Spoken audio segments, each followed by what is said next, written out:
Doctor uncle चाहते हैं कि हम यहाँ रहें। मेरे को ले लो। सावी विला में होगा अनुपमा का इस शख्स से आमना सामना। फाइनली खुलेगा अब अनुपमा के एक और अतीत का राज और मिलेगा उसे नया हमसफर। जी हाँ दोस्तों, सुपरहिट टीवी सीरियल अनुपमा का आने वाला ट्विस्ट बहुत ही जबरदस्त होने वाला है। शो में कुछ महीनों का लीप आ चुका है और बहुत कुछ बदल चुका है। कोठारी परिवार और शाह परिवार में तो हमेशा कुछ ना कुछ बदलता ही रहता है, लेकिन इस बार अनुपमा की जिंदगी में भी बहुत बड़ा बदलाव आने वाला है। आप तो जानते ही हैं कि अनुपमा गोवा जा चुकी है, जहां वह देविका की बेटी जया के साथ रह रही है। दरअसल देविका अमेरिका में किसी लीगल इश्यू के कारण फंस गई है और वहां से उसे आने नहीं दिया जा रहा। ऐसे में जया की पूरी जिम्मेदारी अब बेचारी अनुपमा के ऊपर आ गई है। छोटी सी जया के बहुत सारे सपने और ढेर सारी ख्वाहिशें हैं। उन सभी को पूरा करने के लिए अनुपमा जी जान से मेहनत कर रही है।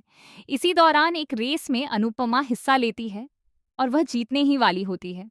उसे प्राइज भी मिलने वाला होता है, लेकिन तभी उसका एक कॉम्पिटिटर उसे जोर का धक्का दे देता है। धक्का लगते ही अनुपमा साइकिल से गिर जाती है और रेस हार जाती है।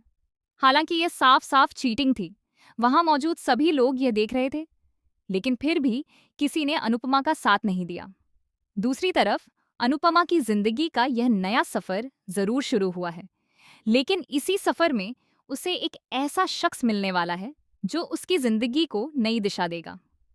यही शख्स आगे चलकर अनुपमा को जिंदगी में आगे बढ़ने का मोटिवेशन भी देगा। अब बात करें राही की, तो राही फिलहाल प्रार्थना और अंश की बेटी प्रांशी का ख्याल रख रही है, लेकिन गौतम राही को भी उस बच्ची के पास जाने नहीं देता, क्योंकि लीगली अब गौतम ही प्रांशी का इकलौता पेरेंट बचा है और उसी का सबसे ज्यादा हक है प्रांशी पर। दूसरी तरफ बेचारा अंश अपनी बेटी प्रांशी से दूर रहकर बहुत परेशान है। इसी वजह से राही चोरी छिपे प्रांशी को अंश से मिलवाने ले आती है।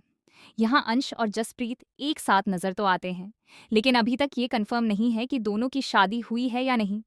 दरअसल प्रार्थना को गुजरे ज्यादा समय नहीं हुआ है, इसीलिए अंश इतनी जल्दी मूव ऑन नहीं कर सकता। लेकिन दूसरी तरफ गौतम पूरी तरह से प्रांशी की कस्टडी अपने हाथ में ले चुका है। अब अगर बात करें अनुपमा की, तो जिस घर में वह रह रही थी वहां से भी उसे धक्के मारकर निकाल दिया गया है, क्योंकि वहां के कुछ लोकल लोग और गुंडे अनुपमा को अपना बिजनेस शुरू नहीं करने दे रहे।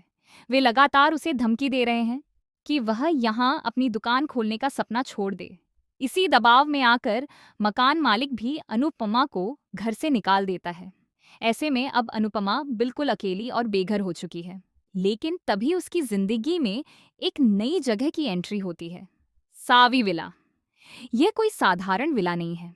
इस विला के बारे में पूरे इलाके में अफवाह फैली हुई है कि यहाँ भूत रहता है, इसीलिए कोई भी वहां रहने की हिम्मत नहीं करता। लेकिन अब अनुपमा इस भूत के वहम को तोड़ने वाली है, क्योंकि उस विला में कोई भूत नहीं बल्कि एक बहुत ही अच्छा इंसान रहता है, जिससे अब अनुपमा की मुलाकात होने वाली है। यही मुलाकात आगे चलकर अनुपमा की जिंदगी में नई बहार ला सकती है। अब देखना बेहद दिलचस्प होगा कि यह शख्स सिर्फ दोस्त बनकर आता है या फिर अनुपमा की जिंदगी में नया हमसफर बन जाता है। तो दोस्तों, आप इस आने वाले इंटरेस्टिंग ट्विस्ट को देखने के लिए कितने एक्साइटेड हैं? हमें कमेंट में जरूर बताएं। क्या आप चाहते हैं कि अनुपमा की जिंदगी में नया हमसफर आए और अनुज की जगह ले या नहीं? अपनी राय कमेंट में जरूर शेयर करें। ऐसी ही टीवी सीरियल्स की लेटेस्ट अपडेट जानने के लिए चैनल को सब्सक्राइब करना न भूलें।